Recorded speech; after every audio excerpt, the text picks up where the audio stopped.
God gives a warning against praying to and serving unknown gods and images.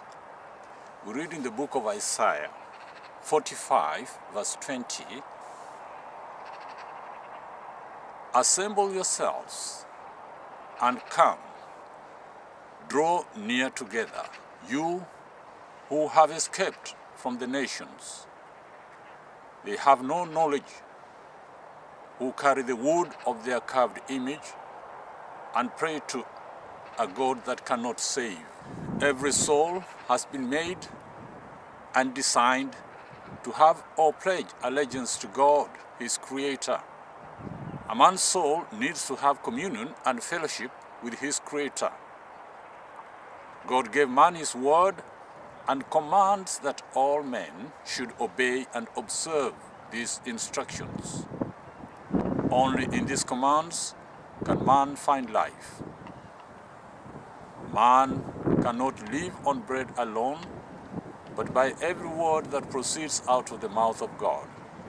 We read this in the book of Deuteronomy 8, verse 2 to 4. "Man shall not live on bread alone, but by every word that proceeds out of the mouth of God." Right from the beginning of time, God gave instruction and commanded Adam to eat all fruits in the Garden of Eden, but not to eat fruit from a forbidden tree. That is the tree of the knowledge of good and evil. Man disobeyed this command and ate the fruit, resulting in sin and death of man through sin. Before man ate the forbidden fruit, there was no sin on earth, no nakedness, no shame between man and wife. The man and wife were not ashamed. After they ate the fruit, both Adam and Eve, they knew they were naked and made for themselves fig leaves to cover their nakedness. When they heard the voice of the Lord God in the garden, they ran into hiding as they were naked and ashamed. When God asked them, "Where are you?" they told God they had gone into hiding as they had God. They were naked and ashamed and therefore hid themselves. God asked them a question. "Who told you that you are naked?" God did not ask them if or how they had seen themselves in that state of nakedness.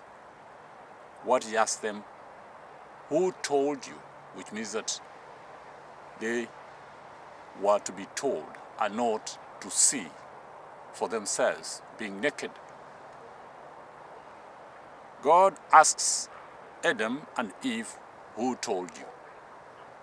implying that this was not simply a natural nakedness requiring natural clothing, but something to do with spiritual nakedness. That is sin. And this can only be dealt with through having the knowledge of the Word of God.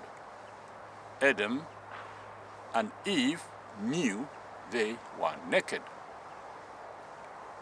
Yes, they knew because they had disobeyed God's instruction.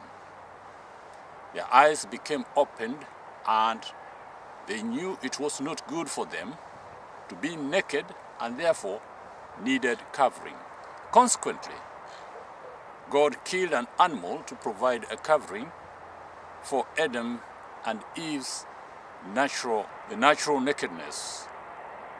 But God was yet to provide a lamb, that is Jesus Christ, the Lamb of God, to be slain for the forgiveness of the sins they had committed, the sins that came upon all men, the sin men that Adam committed that came upon all mankind.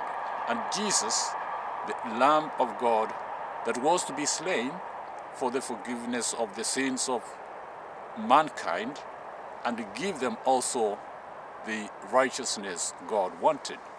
Because once they sinned, they fell short the glory of God. And therefore, they needed to be restored back. Now, when someone is spiritually naked, it's because they have neglected the laws and commands or instructions of God and are walking in sin. The spiritual nakedness can therefore be covered if a man's sin is covered. And the only way to cover a man's sin is by the blood of Jesus, the blood of Jesus, the blood of the Lamb of God. The spiritual nakedness can be covered on the precious blood of Jesus Christ, the Lamb of God, can do this. Christ, therefore, provides the garment of salvation and also the robe of righteousness. This one is the only way to deal with the nakedness of sinful mankind.